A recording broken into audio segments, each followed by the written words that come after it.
Bonsoir à toutes et à tous. J'espère que vous allez bien. Euh, bah, En fait, on se retrouve aujourd'hui. C'est pas le mardi, c'est mercredi. Voilà, ça change. J'étais très occupé ces temps derniers, si bien que ça fait 2 semaines que j'ai pas fait de Twitch.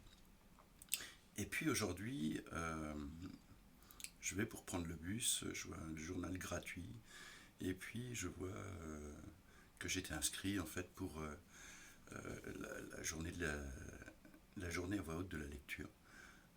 Je m'étais inscrit comme ça, puis je me suis dit, mais en fait, j'ai pas lu comme ça à voix haute. Alors voilà, c'est ce que je vais faire. Euh, Dites-moi, vous, si vous avez lu des choses intéressantes, tout ça, et puis si ça se trouve dans la bibliothèque, il y a peut-être quelque chose que. Ou si vous avez envie que je vous lise quelque chose, j'ai un peu tous les rayons. Et on va voyager dans la lecture, mais des choses vraiment très très différentes. Ce que je vais faire, c'est que, contrairement aux autres fois, je ne vais pas faire trop de blabla autour. Je vais vous lire les quatrièmes de couverture, c'est-à-dire l'arrière du livre, qui dit un petit peu, qui définit un petit peu le texte que je vais vous lire. Et puis je vous lirai un extrait, deux extraits, trois extraits. Voilà. Et puis voilà. N'hésitez pas à intervenir, à me dire si vous avez aimé, si vous aimez pas, ce que vous aimez. Voilà. Et puis je vais commencer par un livre que mon amoureuse vient de m'offrir, un auteur que je ne connaissais pas du tout, Constantin Cavafis, poème, ancien ou retrouvé, traduit du grec et présenté par Gilles Ortlieb et Pierre Léris. Et c'est aux éditions Segers. La plupart des poètes sont exclusivement poètes. Moi, je suis un historien poète, confessait Constantin Cavafis. Né et mort à Alexandrie, il y demeura l'essentiel de son existence, mais ne cessa de voyager dans le temps, souvent celui du monde helléniste, pour donner vie à des personnages tirés de l'ombre et sauver de l'oubli les passions cachées, les désirs clandestins. Donc c'est en bilingue, mais je vous lirai que ça c'est la version grecque et la version française. Je vous dirai que la version française, je ne connais pas le grec. Habiter ce poème. Il pouvait être 1 heure et demie du matin. Dans un angle du cabaret, derrière la cloison de planches. À part nous deux, l'endroit était entièrement vide. Une lampe à pétrole éclairait faiblement. Le garçon, de fatigue, dormait près de la porte. Personne pour nous voir. D'ailleurs, enflammés comme nous l'étions, nous fûmes bientôt incapables de prendre garde. Nos vêtements s'entr'ouvrirent, bien peu nous couvraient, car le divin juillet était de feu. Ivresse de la chair parmi les vêtements ouverts, l'éclair de la chair nue, dont la vision a traversé 26 années, vient aujourd'hui habiter ce poème.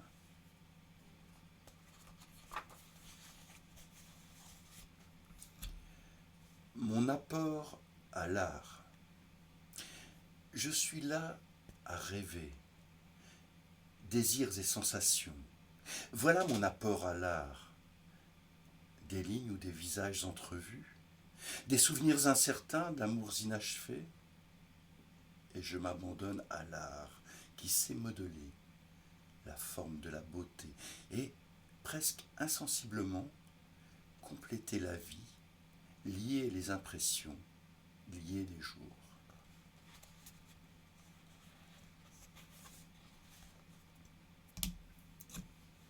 Jour de 1908. Cette année-là, il était sans travail. Il vivait en conséquence des cartes, du tric-trac, d'emprunt. Une place à 3 livres par mois lui avait été proposée dans une petite papeterie, mais il avait refusé sans hésiter. Cela n'allait pas, ce n'était pas un salaire pour lui, pour un jeune homme passablement éduqué de 25 ans déjà. Il se faisait parfois 2, 3 shillings dans sa journée, des cartes et du tric-trac, comme en tirer davantage dans les cafés populaires qu'il fréquentait, même en jouant avec astuce et en choisissant des mazettes. Les emprunts, quant à eux, étaient ce qu'ils étaient. Rarement $1, plus souvent un demi-dollar. Il lui arrivait de descendre jusqu'au shilling. Parfois, le temps d'une semaine ou davantage, délivré de ses odieuses veillées, il se rafraîchissait, baigneur matinal, à la plage. Ses vêtements étaient toujours dans un affreux état. Il portait toujours le même costume, un costume couleur cannelle, très défraîchi. Ah, été de 1908. De l'image de tes jours s'est effacé d'instinct le costume cannelle défraîchi. Mais leur image l'a gardé, lui, alors qu'il enlevait et jetait par-dessus sa tête les vêtements indignes et les sous-vêtements ravaudés, et qu'il restait entièrement nu, d'une beauté sans tache, une merveille. Ses cheveux dépeignés, rejetés en arrière, ses membres un peu hâlés par la nudité matinale, le bain, la plage. Constantin Cavafis, poème, aux éditions Segers.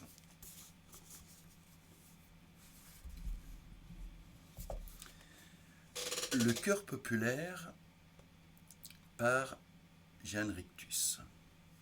Jeanne Rictus, de son vrai nom Gabrielle Randon, est né à Boulogne-sur-Mer en 1867. Il a une enfance difficile, quitte l'école à 13 ans, monte à Paris adolescent avec sa mère où il devient vagabond, exerçant divers petits métiers. Il découvre le Montmartre des artistes, des anarchistes, et commence à composer des poèmes dans un français populaire. À partir de 1895, il se produit dans des cabarets parisiens ainsi que lors de fêtes syndicales et politiques, avec un succès croissant. Il participe en 1897 à la création du journal anarchiste L'Assiette au beurre. Si les éditions du Petit Pavé ont décidé de rééditer ce recueil de Jeanne Rictus, c'est à la fois pour permettre à celui que les braves gens appellent le pauvre, de faire entendre sa voix à travers les poèmes de Rictus, mais également dans l'espoir de faire renaître un jour l'écriture d'une poésie populaire. Voilà, donc aux éditions du Petit Pavé. Le chœur populaire. Farandole, des pauvres petits fanfans morts, ronde parlée.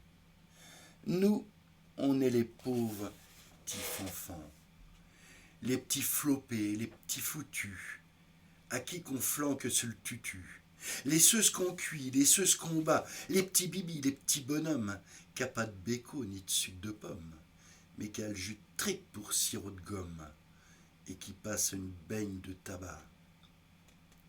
Les petits vanés, les petits vanneaux, qui flageonnent sur leurs petites échasses, et qui en jambon dur léger chassent. Les petits salauds, les petites vermines, les petits sans-cœur, les petits sans-dieu, les chites partout, les pisseaux pieux, qu'il faut bien qu'on extermine. Nous, on n'est pas des petits fifis, des petits choyés et des petits bouffis, qui ne font pipi que dans la dentelle, dans la soie ou dans du velours, et sur qui veillent 2 sentinelles, Mme la mort et Monsieur l'amour. Nous, on nous truffe tellement la peau, et notre petite viande est si meurtrie, qu'elle a les tons du grappot, les 3 couleurs de notre patrie. Qu'éven ils ont les avortés. Nous, quand on ne peut plus résister, on va les retrouver sous terre, où ce qu'on donne bouffer au verre. Mort ou vivant, c'est un mystère, on est toujours asticotés. Nous, pauvres petits fanfans d'assassins, on ne sera jamais les fantassins qui farfouillent dans les boyaux ou les tiroirs des maternelles, où ce qu'il y a des porrichinelles. Car ainsi font les petites baïonnettes quand il y a grève ou insurrection, car ainsi font de petits trous, et puis s'en vont. Nous n'irons pas au bois non plus, au bois de justice, au bois tortu, nous n'irons pas à la requête. Et zon, pour rien au monde, et zon, pipi nous sont, et baritonnons de la mouquette sur la misère et les prisons. Nous, pauvres petits fanfans, petits fantômes, nous irions ben au paradis, s'il n'y en avait un pour les mômes.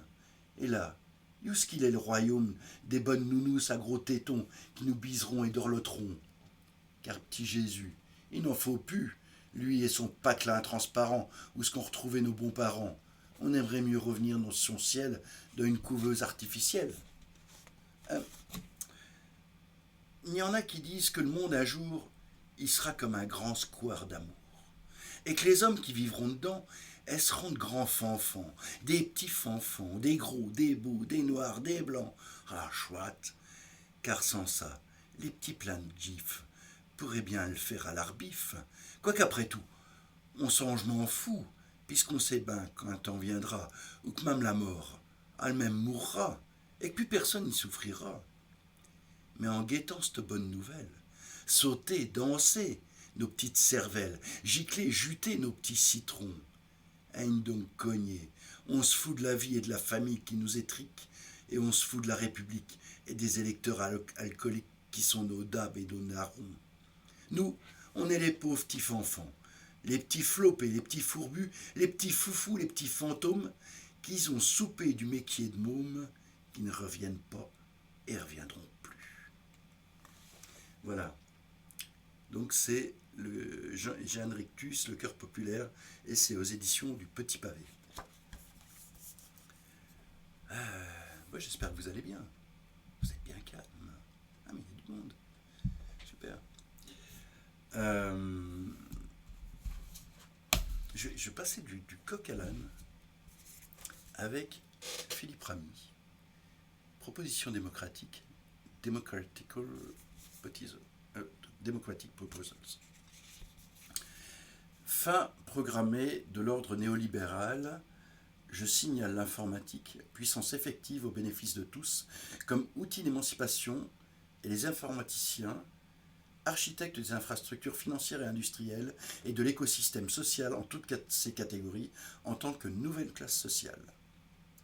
Pour la première fois dans l'histoire, grâce à des outils informatiques favorables aux pauvres et contraignants pour les riches, conçus selon une compréhension égalitaire de l'accès au capital, au sens large dont personne, ni les États, ni les banques, ni les marchés, ne pourra davantage se passer demain qu'il ne s'en passe aujourd'hui, pour accaparer les richesses naturelles et productives et tirer profit de la spéculation, les acteurs actuels du néolibéralisme œuvreront au bien commun, redistribuant, malgré eux, une large part de cette immense fortune au développement constant de l'humanité. Philippe Ramy, ce livre-là est paru le 1er octobre 2017. Le 1er octobre 2017, Philippe Ramy décédé. Il y a un programme qui est en 21 points. Je vous lis les 3 derniers points. Vous allez voir combien ce livre est d'actualité. 19. Plus les oligarques produiront de richesses, plus la part revenant aux populations sera conséquente. Il en découlera que, pour la première fois dans l'histoire de l'humanité, les puissants travailleront à satisfaire efficacement les besoins des défavorisés. À terme, par un effet de vase communicant, la démocratie exsangue retrouvera le goût du futur. Il n'est nul besoin de faire couler le sang pour désarmer l'oligarchie. L'intelligence révolutionnaire dispose des outils pacifiques capables de détruire l'ordre ancien sans tuer les anciens maîtres qui deviendront malgré eux les serviteurs du plus grand monde. 20. La révolution prendra pour arme, écoutez bien, la loi sous forme de code informatique contraignant, autonome et sanctuarisé par la Constitution pour champions, les informaticiens et les mathématiciens, et pour outils, ceux de l'intelligence artificielle. 21. La volonté populaire est souveraine dans son contenu comme dans sa forme. La démocratie ne doit plus se renier au prétexte de ne pas disposer des moyens matériels pour renverser l'oligarchie. Elle doit se ressaisir de l'intérêt public en réconciliant les humains avec la liberté, l'égalité et la fraternité. Pour ce faire, elle doit convoquer les États généraux qui marqueront la première étape de la révolution démocratique initiée et menée par celles et ceux qui détiennent déjà le pouvoir effectif, mais qui se soumettent encore aux intérêts contraires à la démocratie, les informaticiens. Il est temps de changer d'histoire. Voilà, petit bouquin indispensable. Bonjour, vous connaissez le livre Soussou, le singe de la jungle. Bonjour. Non, je connais pas du tout Soussou, le singe de la jungle, mais je connais plein d'autres livres, pourquoi pas. Je sais pas quel genre de livre c'est. Allez, on passe à Vladimir Vysotsky. Vladimir Vysotsky, donc aux éditions Segers, par Jean-Jacques Marie, donc le traducteur. Si vous avez l'occasion d'écouter les chansons de Vysotsky, c'est extraordinaire.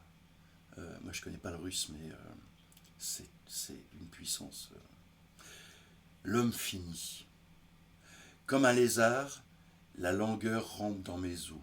Mon cœur n'est plus en froid avec ma tête nette. La quatrième vitesse ne me coupe pas le souffle et les virages ne me glacent plus le sang.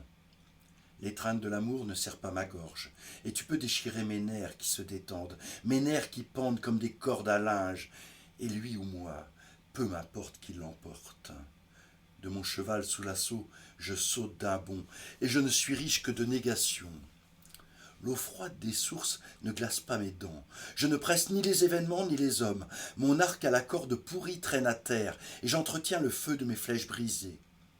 Je ne suis ni tendu, ni raidi vers mon but. L'attaque elle-même ne me donne plus d'ailes. Je hais les casse-coups, et je veux les mater. Je méprise aussi gribouille et tête folle. De mon cheval sous l'assaut, je saute d'un bond, et je ne suis riche que de négation. Je ne veux pas expliquer, je ne veux pas trahir, je ne veux pas nouer ni défaire les nœuds. On peut éviter de plier les angles obtus, faux angles à la suite des angles aigus. Aucune tendresse ne souffle en moi la vie, n'inspire et n'efface aucune illusion. Ma cervelle, étrangère à tout ce fatras, échappe aux coups de botte et aux pressentiments. De mon cheval, sous l'assaut, je saute d'un bond, et je ne suis riche que de négation. Blessures et cicatrices ne me brûlent plus. Sous la couche épaisse de pansements stériles, nulle pensée, nulle question, aucun rêve ne m'agite, ne me tourmente, ne me ronge. Qu'importe que ma ceinture soit lâche ou tendue. Je ne suis pas mûr pour une balle en plein front. Je suis transparent comme une fenêtre ouverte. Je suis imperceptible comme un drap de lin. De mon cheval, sous l'assaut, je saute d'un bond, et je ne suis riche que de négation. Je ne cherche plus la pierre philosophale, ni la racine de vie après le ginseng. Je ne poursuis rien, je ne lutte et ne frémis plus, et je ne tente pas de trouver ma cible. Je suis las d'affronter l'attraction terrestre. Je gis sur le sol plus loin encore de la corde, et mon cœur jaillit de moi et bat la chamade. En avant, vers le pays, où règne la tribu des noms. De mon cheval, sous l'assaut, je saute d'un bond, et je ne suis riche que de négation.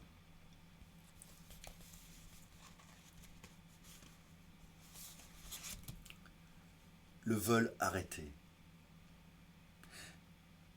Un passant a remarqué le fruit encore vert. Ils ont secoué l'arbre et le fruit est tombé. Et voici la chanson de celui qui n'a pas chanté, de celui qui n'a pu savoir qu'il avait une voix. Il a connu sans désaccord avec le sort et tant de chagrin avec le destin. Sur sa corde tendue, les accords ont grincé imperceptiblement. Il a commencé par un timide do, mais il n'a pu tenir sa note. L'accord rompu s'est brisé, et nul ne s'en est inspiré. Un chien aboyait, un chat jouait au chat ou à la souris. Que c'est drôle, hein. Drôle, drôle. Il blaguait, et ses blagues avortaient. Il n'a pas vraiment goûté le vin. Il n'y a même pas trempé ses lèvres. Sans hâte et toujours incertain, il suscitait d'interminables querelles. Et comme une sueur suintant de ses pores, son âme s'écoulait le long de sa peau. Il avait seulement engagé le duel. Il avait juste eu le temps de débuter. Il avait à peine commencé à s'orienter, l'arbitre n'avait pas encore donné le signal. Il voulait tout connaître, de A jusqu'à Z, mais il n'a pu descendre jusqu'au cœur de l'énigme, la creuser jusqu'au fond, et il ne sut pas réellement aimer celle qui fut l'unique. Que c'est drôle, hein? Drôle, drôle. Il se dépêchait trop lentement, et laissait en plein chantier tout ce qu'il n'avait pas résolu. Je ne mens pas d'une syllabe. Il était asservi à la sévérité du style. Il lui dédiait des vers écrits sur la neige, dont la nappe finit toujours par fondre. Mais la neige alors tombait encore, et l'homme était libre d'écrire sur elle. Dans sa course, il saisissait de ses lèvres ses longs flocons et la lourde grêle. Il courut vers elle dans un carrosse d'argent, mais il ne put jamais la rejoindre. Fuyard, fugitif, incapable d'atteindre son but, incapable de galoper, de voler jusqu'à elle. Sur la table du zodiaque, le taureau buvait à longs traits la froide voie lactée. C'est drôle, hein? Très drôle. Quand il manque quelques secondes, quand il manque un maillon, quand le vol arrêté s'interrompt. C'est drôle, hein? Mais voilà, drôle pour vous, et même pour moi, un cheval au galop et le vol de l'oiseau. Mais quel est donc le coupable? Voilà, Vladimir Vysotsky aux éditions Segers. Magnifique collection Segers. Allez, on passe à autre chose. En fait, j'essaye d'intercaler un petit peu poésie, littérature. Et là, on va aller dans la SF avec Philippe Testat, L'Obscur, aux éditions Eliselas, qui est paru depuis en folio SF. Des années durant, j'ai connu une sorte d'absence éveillée, les aubes disparaissant sans laisser de traces, au milieu de personnes qui semblaient n'être que des copies conformes d'un modèle disparu. À présent que nous avons presque cessé d'exister, je me rends compte à quel point j'ai eu de la peine à me sentir en vie. Un monde en ébullition, partout en Europe, des pannes d'électricité de plus en plus fréquentes alarment les populations. Privés pendant quelques heures de la lumière et des commodités technologiques, les humains s'enfoncent dans une lente détresse. Alors que les derniers fusibles de l'ordre social vacillent, l'obscurité gagne du terrain et révèle par contraste ce qu'une société de la compétition cannibale produit de plus saillant. Dans l'obscur, l'histoire locale et l'histoire globale s'entrelacent dans le regard impuissant du narrateur, manifestement atteint d'un trouble du spectre autistique. Et c'est un ouvrage qui est paru en... Quelle année il est paru? 2020.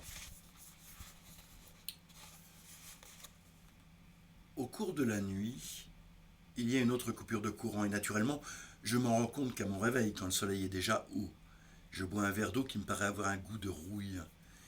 Une voiture de force antipasse, sirène à plein régime, puis une deuxième. Sur le chemin du bureau, je croise un type qui m'aborde pour me dire de me repentir car les temps sont proches. Il a l'air apeuré et agressif. Son mal-être dessine comme une aura autour de lui. Je l'écoute sans l'interrompre. Mieux vaut ne pas ignorer trop délibérément les gens comme ça. Ils ne supportent pas que leur situation leur soit même indirectement rappelée. Quant au baratin lui-même, ce n'est qu'une variante de toutes ces théories complotisto-millénaristes qui prospèrent, se métamorphosent et se réinventent sans cesse. Au bureau, il n'y a que très peu de monde, encore moins que pendant la dernière coupure. Mes coworkers étaient encore chez eux quand elle s'est produite, ils ont eu le temps de se demander ce qu'ils devaient faire. Et certainement que la perspective d'une nouvelle phase de chômage technique à si peu de temps d'intervalle a eu raison de leur motivation. Car avec l'inactivité viennent les questions, les interrogations, les doutes, puis l'appréhension et l'angoisse. Être forcé de ne rien faire assombrit l'âme et réveille des pensées désagréables. Je me demande pourquoi je suis venu. J'aurais dû rester chez moi ou aller me promener. Je n'ai pas réfléchi. Je vais jeter un coup d'œil dans le box de Moreau, mais naturellement il n'est pas là. Soit il est prisonnier d'une route embouteillée, soit il a eu l'intelligence de rester chez lui. Mon panneau moléculaire est mort. Je pourrais repartir, mais bizarrement, quelque chose me retient. Peut-être la même impulsion qui m'a poussé à venir au bureau ce matin. Le silence est presque total, à peine interrompu par les sirènes. Je suis assis là depuis une heure peut-être, à me souvenir de mes derniers rêves et essayer de les décrypter, entre autres cette maison aux ramifications inquiétantes et dont le jardin abandonné s'étendait sur des kilomètres, quand j'entends des bruits de pas dans le couloir. Une démarche de femme, de talons claquant sur le revêtement du sol. On toque à ma porte et on l'ouvre sans attendre de réponse. Li Fang Yin. La plupart des femmes qui bossent chez nous occupent des postes de cadre sup, de chargé de projet. C'est le cas de Li Fang Yin, d'exécuteur H. Là, c'est marrant, c'est d'exécuteur H. Je ne sais pas comment je peux vous faire voir. Voilà. Exécuteur H. Je ne l'ai pas croisée souvent et en tout cas, elle ne m'a jamais adressé la parole. Vous êtes là, LH. C'est bien ce qu'on m'avait dit. Je suis là. Je confirme sans comprendre. J'ai besoin de vous, elle ajoute. Je retiens le moi qui me vient aux lèvres. Qu'est-ce qu'elle me veut? Li Fang Yin a une expression de légère exaspération. J'ai entendu dire qu'elle est décidée, efficace, peu encline aux atermoiements. Mais vous vous demandez certainement quel rapport ça peut avoir avec vous, elle conclut. Elle a lu dans mes pensées.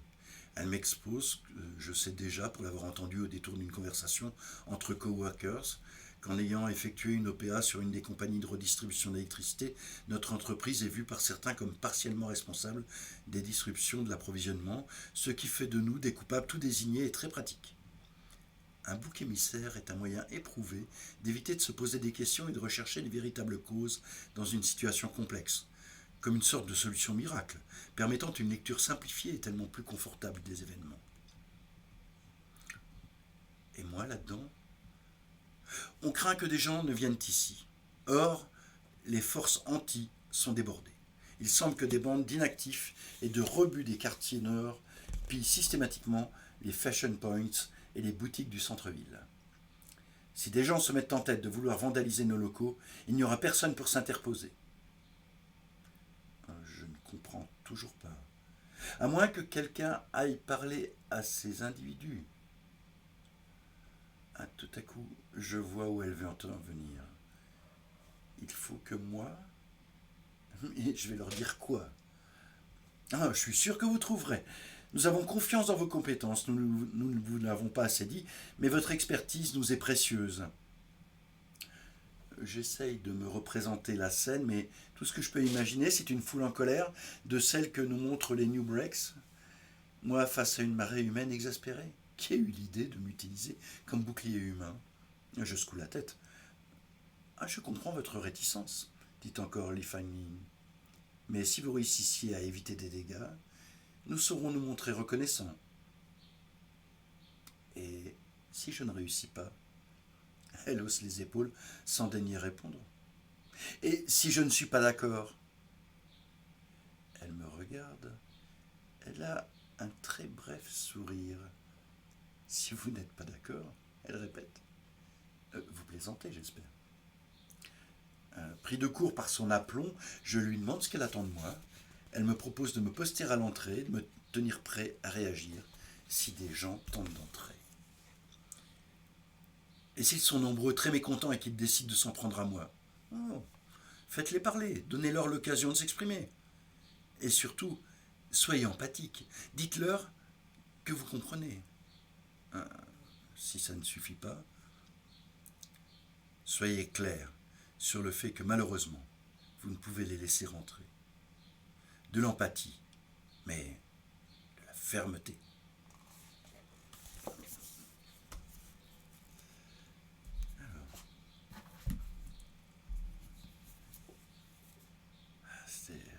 On passe de l'obscur à Yanis Ritsos.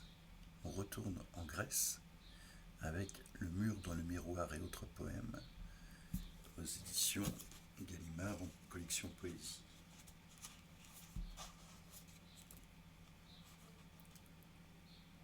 Culpabilité secrète. Le péché et la sainteté, disions-nous, c'est la même chose dans la même nuit. L'autre avait bien juré de ne rien avouer.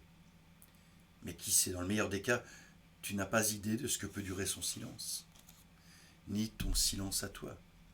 Il se peut même que tu veuilles, abandonnant toute prudence, précipiter les choses en regardant la pluie couler.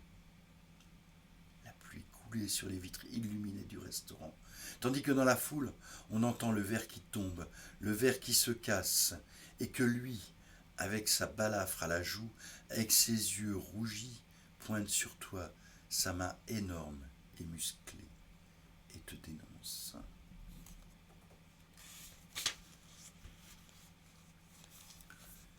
Parmi les aveugles, que faisait-il encore à circuler nuit et jour au milieu des 12 aveugles? Il essayait, sans être vu, des poses, des gestes inqualifiables, tantôt complètement nu, tantôt en chemise, et avec l'épée des héros tués, tantôt avec la robe transparente de la morte de la légende, et toujours des retournements convaincants, sans preuve. Les aveugles mangeaient beaucoup, dormaient bien. L'après-midi, ils se rongeaient les ongles en écoutant la radio du bar d'en face. L'un se lavait les pieds dans la cuvette de fer. Le deuxième avait mis le bonnet d'arlequin. Le 9e, tranquille debout, il observait de très près le mur. Et lui le savait bien que les aveugles n'étaient pas aveugles du tout.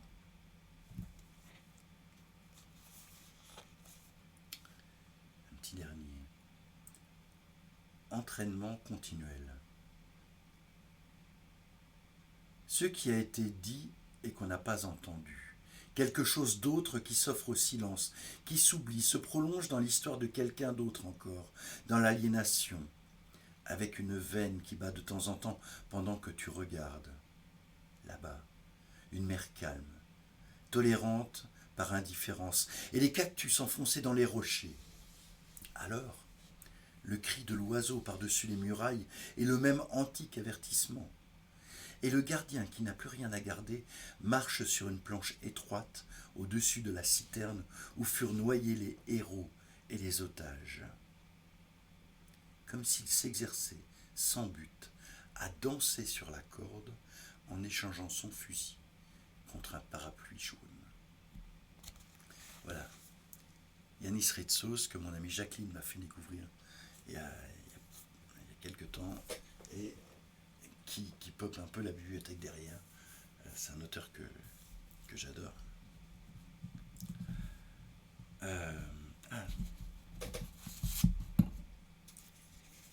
Kalinka, triptyque. Camille Lévra est libraire à la librairie Bostrich à Bienne, et elle fait de la typographie. Et Kalinka, donc c'est un triptyque en calligraphie qui est splendide. Ouais, je peux voir, ça c'est le dos, et le texte est comme ça.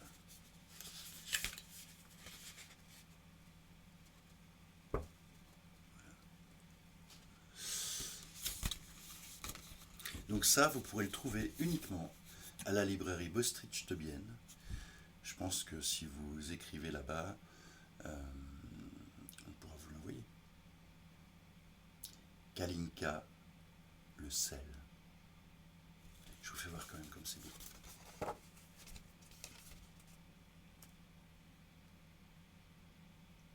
Kalinka, de petits soubresauts rêches sous une chute de mèches albâtres. Le vent s'infiltre par le nez, se répand, se perd dans la brume. Les yeux vides crachent au sol. À Kalinka, on a volé le corps. Elle n'en possède plus que l'ombre et les mains qu'elle a pu sauver. Elle les regarde se crisper et dans ses paumes dessine des lunes. Au milieu du ventre qu'on lui a pris, elle fixe le cratère sombre, ennemi qui résonne. À Kalinka, on a coupé la voix. La bouche s'engouffre de ciel et recrache le liquide noir, sableux, qui fermente en dedans. À Kalinka, on a déchiré l'âme. Elle resserre les deux parties de la plaie, vieille, avec un fil qui rougit au contact du sang. Kalinka a mal comme elle a peur, fort. Kalinka, dans le cœur, sent sous l'effroi se former des pointes amères. de ses yeux ont coulé tant de larmes que s'y sont formés des cristaux de sel. Du corps tout entier surgissent les épines acérées. Sous la beauté des arbres roux, Kalinka trace les cercles sacrés. La montagne noire fissure pour elle un sourire et tourne le vent. Voilà. Kalinka, triptyque de Camille Lévrat. Il n'y a pas de maison d'édition. C'est marqué Robazine derrière, je ne sais pas. Mais il n'y a pas de code barre. Voilà, c'est achevé d'imprimer Un jour sans brouillard de l'hiver 2023 sur les presses typographiques d'Officina Helvetica à Bienne. Illustration par Moran Zog, conception et réalisation par Robazine. Voilà.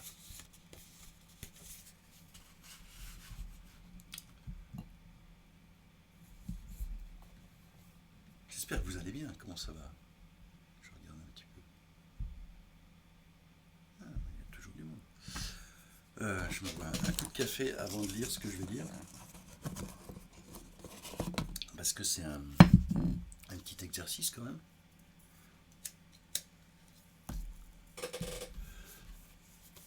Gueule, Andreas Becker. Gueule est un récit composé de photos d'origine, faites en 1916 et miraculeusement préservées, de dessins et de textes. L'une des gueules, Charles de Blanche-Marie, présente ses colocataires d'un hôpital où ses grands blessés sont soignés par une infirmière qui prend les soins très à corps. Naissent alors, au-delà de la solidarité de blessés, amitié, amour et tendresse dans un endroit où l'on ne s'attend qu'à l'abrutissement. Puisqu'avec des gueules abîmées, il n'est plus possible de s'exprimer dans un français correct, on fait comme on peut, avec des mots inventés, abrégés ou rallongés selon les facultés physiques de chacun. Mais l'incapacité de prononciation traduit aussi la perte de la dignité qu'ont vécu ces blessés de la face, que ce soit des mutilés de la guerre ou des accidentés d'aujourd'hui. Elles font peur, ces gueules.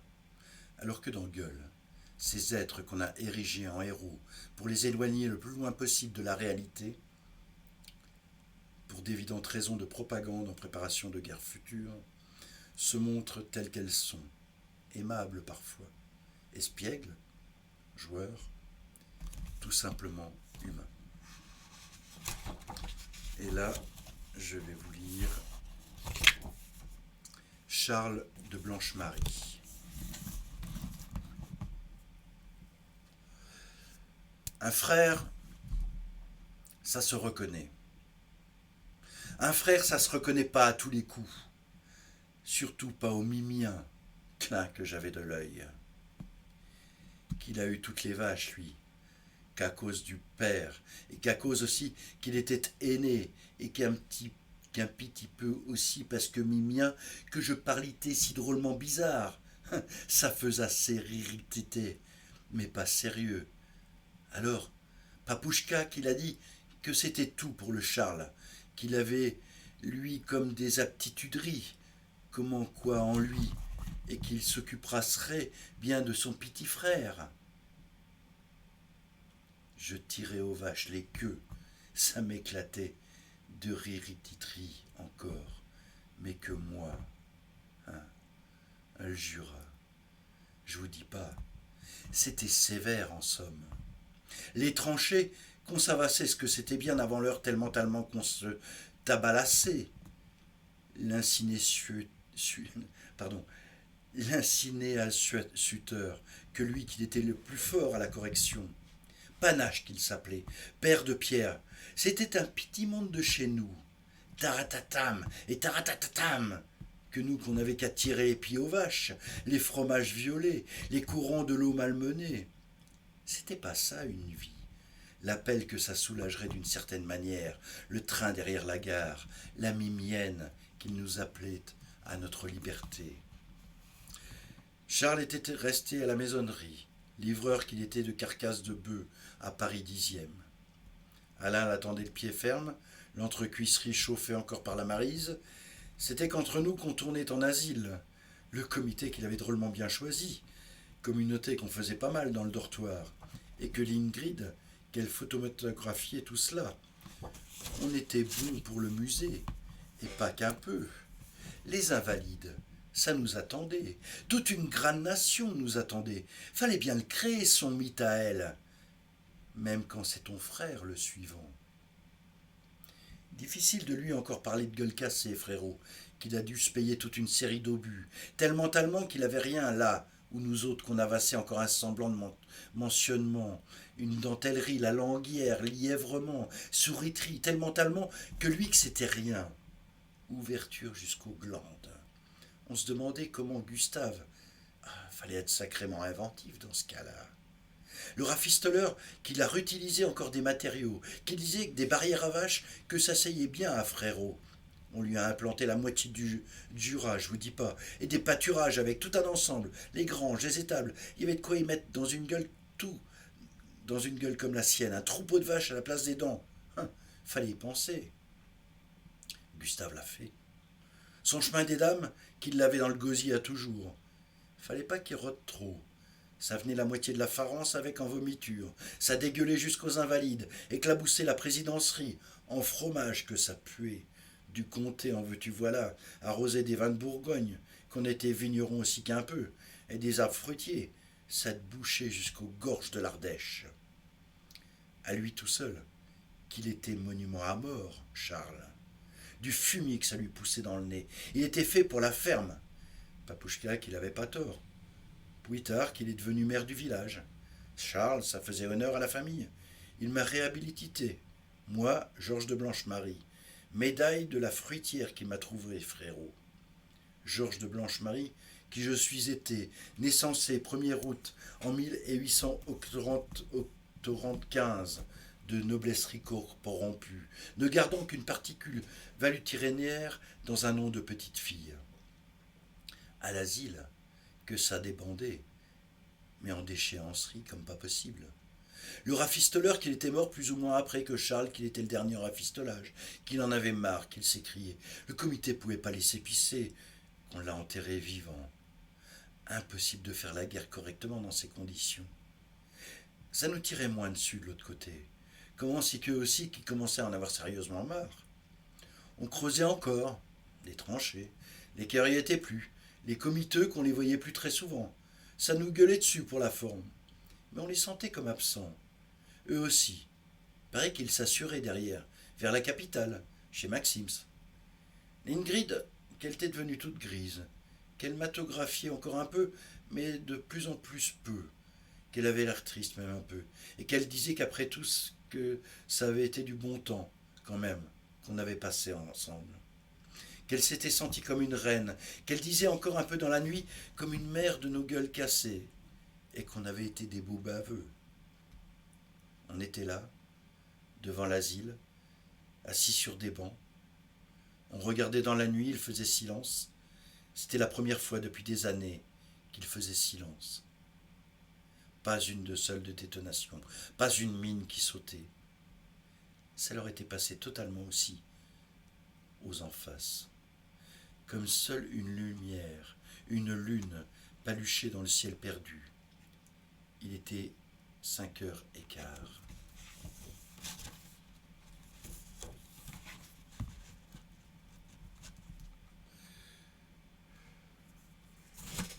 Armistice. Là, on passe à un autre personnage qui est le père, donc Michel de Blanche-Marie. Armistice qu'on nous dégueule. Arstimis qu'on nous crie dessus. Arstimis que tout un paysage se recroqueville autour, mais qu'il faut encore tirer qu'on demande. Pas trop quand même qu'on nous dit. Fallait attendre 11 heures. En se tenant quoi? On n'était plus très beaucoup. L'Ingrid qu'elle nous dit, inquiète et pas manque que lui reste un cliché à faire. Un seul et dernier. C'est là qu'on entend une explosion. Une dernière. Une seule. On n'a pas trop compris qu'il était 11 heures, moins 30 secondes. Et c'est Papouchka qu'on nous amène. qu'il avait couru vers les en face, les embarrassadant. La guerre qu'elle était finie, la boucherie rachée, qu'enfin qu'on pouvait... Et c'est là qu'ils avaient pris peur, les en face. Il leur restait une grenade. Et Papouchka, qu'elle court vers eux. Encore 30 secondes de guerre, on compte. Merde alors, encore 25 secondes de guerre. Et s'il est armé? Et s'il nous tire dessus? Merde, encore 20 secondes de guerre, ça te suffit à te faire tuer. Alors on tire les premiers. La dernière grenade. Papouchka, qu'il se la prend en plein dans la poire. Qu'il est plus étonné que mort quand il nous arrive. 15 secondes de guerre, c'est vrai, ça t'amoche comme des années. D'une certaine manière, qu'ils n'avaient pas tort là-dessus en face. Il n'arrivait pas à y croire. Il est mort d'incrédulescence. Après qu'on a apprécié qu'il n'était pas le dernier, qu'un kidam qu'il avait fait mieux encore, un manéricain, à 5 secondes près, et lui qu'il avait eu son monument. Mais Papouchka, que non. L'avant-dernier, c'est comme deuxième, ça compte pour qu'une dalle. On l'a enterrassé sur place, avec sa gueule cassée. Pourquoi encore la rafistoler? Les vers s'en foutaient surmentalement. Je le voyais sous terre, mon Papouchka. Il n'y avait pas moyen de lui trouver une place décente, tellement que les souterrains, que c'était peuplé de cadavres. On a dû le coincer, et pas qu'un peu. Et puis, on était seuls. Le théâtre vide, opération zéro. Le comité, le premier à avoir foutu le camp, qu'on nous a planté un peu là-dedans, dans la terre glaise de chair. L'asile, c'était fini. J'ai marché un peu dans les désordres, et puis j'ai pris le chemin de Jura. Nous seuls, encore, que nous étions.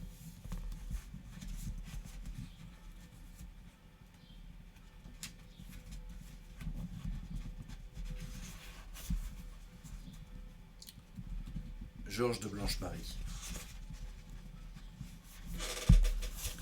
Je suis été Georges de Blanche-Marie. Né censé, oui un peu, dans les années octo-sanguinitaires. Un peu comme un générationnement foutu, qu'on se demande encore un petit peu, que je veux dire pourquoi, tant de travail dans les corps des femmes pour nous faire chair à canon. J'ai pris le chemin de la retournerie sur mes jambes. J'avais plus ma gueule, mais mes jambes, on faisait assez plus attention à ces détails. C'était la paix. On a fait clocher les églises. J'ai demandé à ce qu'on sonne la cloche. On a fait clocher les églises. J'avais un cœur trop léger. Ça n'a pas duré longtemps. J'ai sauté. D'étau la nation, et pas qu'un peu. La salace, elle portait pas de drapeau. Elle n'a pas sifflé d'hymne non plus. Ratabalataboum, courant d'air en caluchon cervelasse. Glacial rire refroidissant ma pensée, le peu qu'il m'en restait, et que déjà avant j'en avais pas de fluide, pas de complexe et pas de beaucoup non plus. Les mamiennes des pensées qu'elles s'écoulaient en lentissement, l'antalerie, l'antiquité, et très en plus de tout cela, hémorragie du mimien de Jura, âpre arrachement à la syllabrie. On me prenait pour un gars un peu simplé dans le Jura, derrière la montagne mamienne, où il faisait éblouissement par moments d'été. Pâturage et labourage, fromage, source au clair des lunes, barbelasse, pas loin des neutres cocholatants.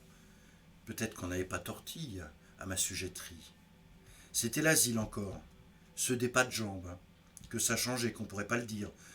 Après tout, que je veux dire, pour qu'un peu, les gueules ouvertes, on les avait en dessous du genou, maintenant.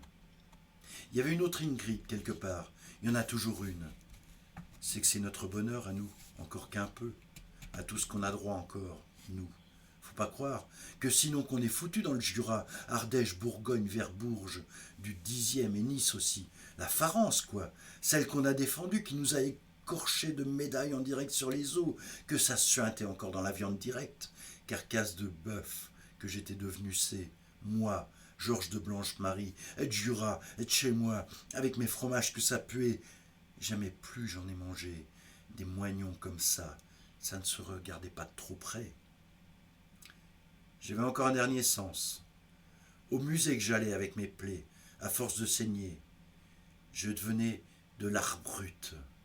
On était beau de nouveau à voir, formes indistinctes, mots sans sens, novlangues, qu'on était désordonnés, et de plus en plus, on était le 21e des siècleries à nous tout seuls. Moi, Georges de Blanche-Marie et Jura, le gars qui ne parlitait pas comme en quoi correct, et ment non plus. Que moi aussi, avec grand frérot à la mairie, et les médailles sur la poitrine, et les copains aux invalides, enfin, avec tout ce baratin, que moi aussi minable que je fus été, que moi aussi, qu'on pouvait m'exhiber en attraction et fierté de l'être, jusqu'à New York j'avais poussé. La gueule cassée, je l'ai portée comme sur un restant de jambe. Ça faisait comme un nez, un regard, une bouche, carcasse éventrée, langue défigurée, balbutage affalé, explosaté, déminé, mots effrontés, sang coagulé, salive à survie. Tout y était, inscrit dans ma chair, à même sous le bout, poterie la mimienne. Tout un vécu y était, comme sur les photomatographes qu'elle m'avait offertes l'Ingrid, en signe d'amour. C'était gravé plus que dans les marbres des monuments. À moi-même, j'étais monument. Moi, Georges de Blanche-Marie, mal naissancé. J'ai voulu aller au Far West. J'ai fini devant la statue de la Liberté, les yeux tournés vers l'eau. La terre, je supportais plus. Les pâturages, les fromages, les barbelés, les vaches, les tranchées, c'était fini. Mon eau à moi me malmenait à la mer. La Farance, elle était plus pour moi. Moi, j'étais côté bateau maintenant, ceux qui vont au large.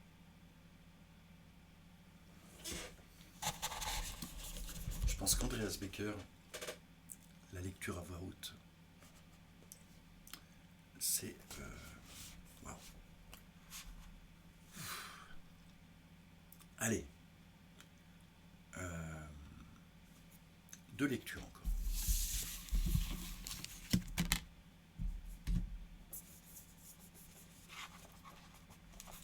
Une poésie de Walter Bugomai dans l'anthologie de la jeune poésie portugaise. C'est la revue de la Maison de la Poésie Rhône-Alpes, numéro 33, une revue magnifique.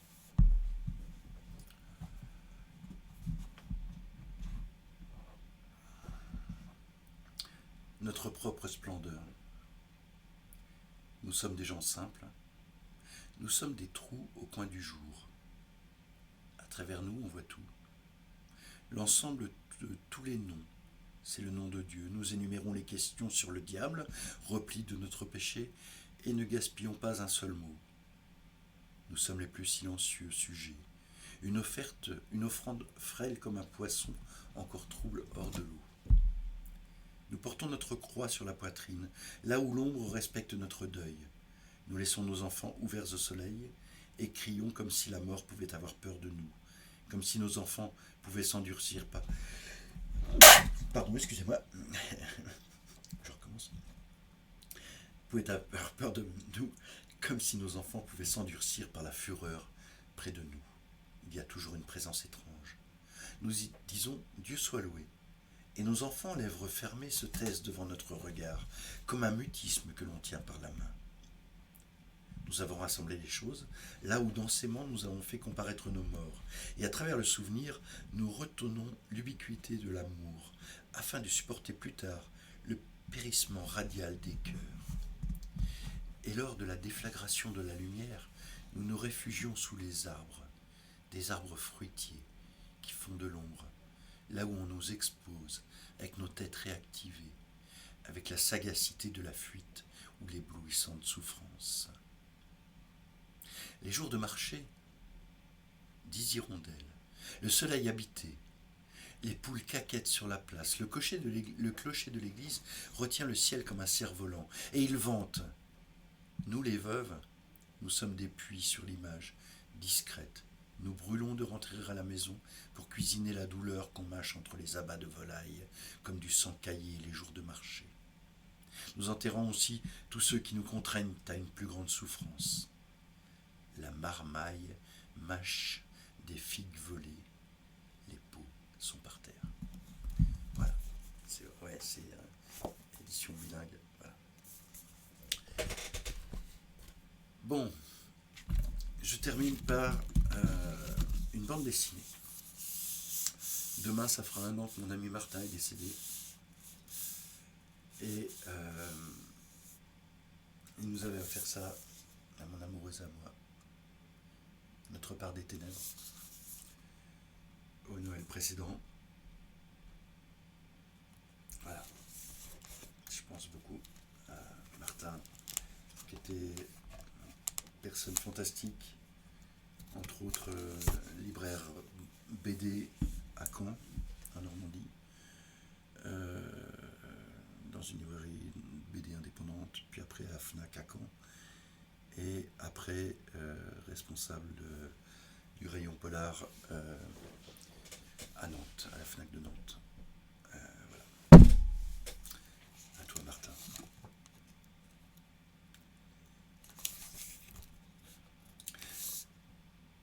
Dans la nuit du 31 décembre au 1er janvier, une magnifique croisière est organisée sur un bateau de luxe, le Nausicaa, pour les actionnaires du Mondial Laser, une entreprise de pointe vendue à l'Inde par un fonds spéculatif. Il s'agit de célébrer les profits records de l'année qui s'achèvent et ceux à venir suite à la délocalisation. Mais tandis que le champagne coule à flot au milieu d'invités prestigieux, le Nausicaa est détourné. Il met cap au large, plein nord.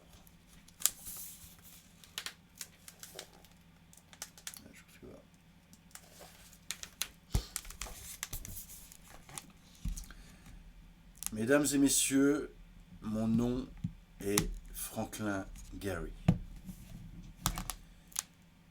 Malgré le costume que je porte, je ne suis pas le capitaine de ce bateau.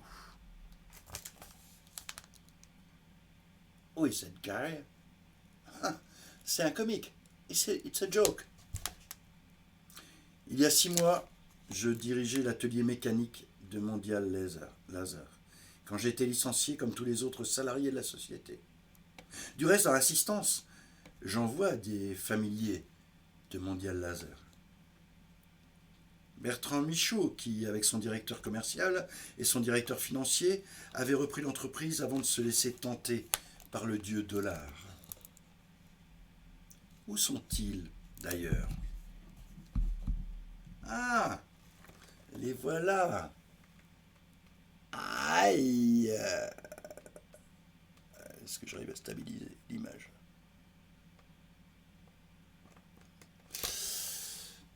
Michaud et Espadiou. Ah, ce sont des pirates, ils tiennent le bateau. Nous sommes pris en otage. Ne bougez pas. Ne tentez rien. Nous sommes armés.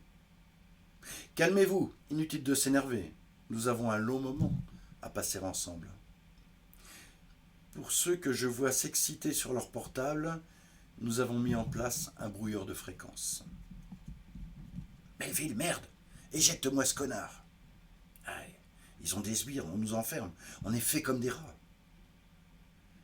Voici le micro, monsieur le ministre. Comment s'appelle ce clown?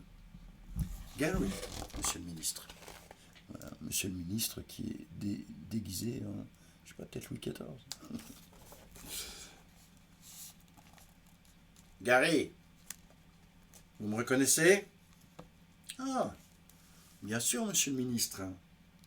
J'étais en train de me demander ce que vous faisiez ici dans la fête privée d'un fonds spéculatif.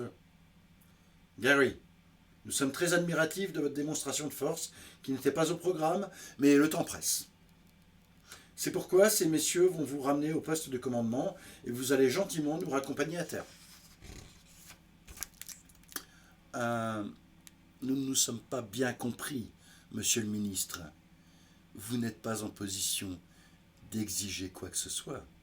D'autant que le bateau est ceinturé par 60 kilos de C4 sous la ligne de flottaison, un explosif très puissant.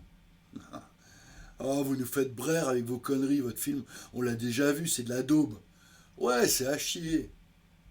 Ah, vraiment? Dargon, tu m'entends? 5 sur 5.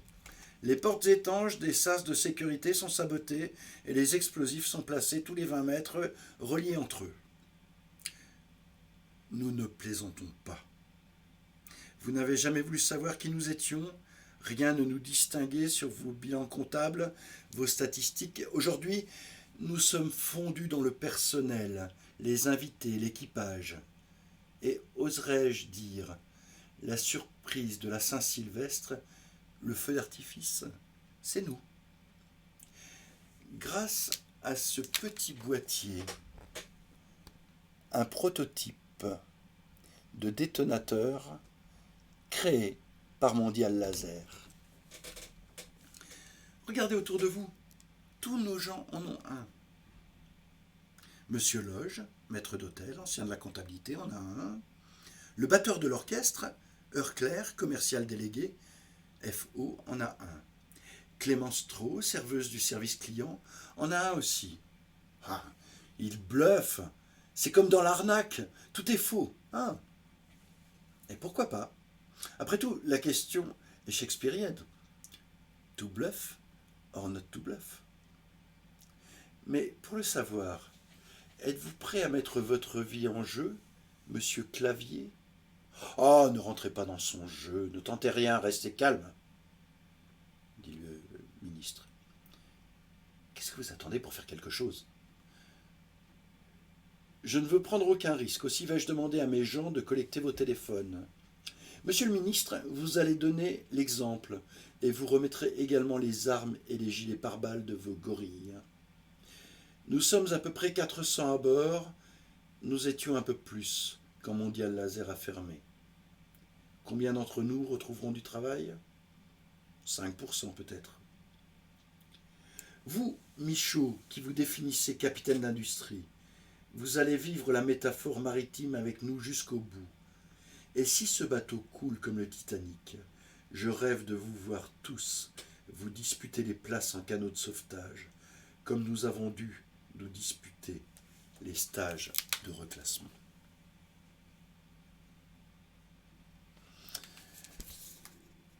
Voilà. Notre part des ténèbres de Éric Liberge et Gérard Mordillat aux éditions Les Arènes. Et c'est marqué la BD de la révolte sociale. Et sur mon cœur avec mon ami Martin. Je vous remercie toutes et tous. J'espère que vous avez passé une bonne soirée. Moi, c'était très chouette. Merci, Capitaine Zob Zob. Ouais. N'hésitez pas à lire à voix haute surtout. C'est génial quand on lit à voix haute. Il y a des textes qui prennent une ampleur démesurée. Même la bande dessinée, vous voyez. On peut lire de la BD à voix haute. C'est possible. Des livres pour enfants. C'est bien aussi de montrer des images, des illustrations. La poésie, évidemment, mais aussi des romans, des essais. Avec mon amoureuse, on lit un peu tout comme ça, à voix haute. Je vous souhaite une belle soirée, plein de belles lectures, puis je vous dis à bientôt. En fait, je ne vais pas vous dire à mardi, parce que je ne sais plus en fait quand est-ce que j'ai le temps. C'est un peu compliqué. Donc, quand ça me prend comme ça, je fais un Twitch, en général à 20h, mais ça peut être à une autre heure. Voilà. Je vous embrasse, je vous souhaite de belles lectures, belle soirée.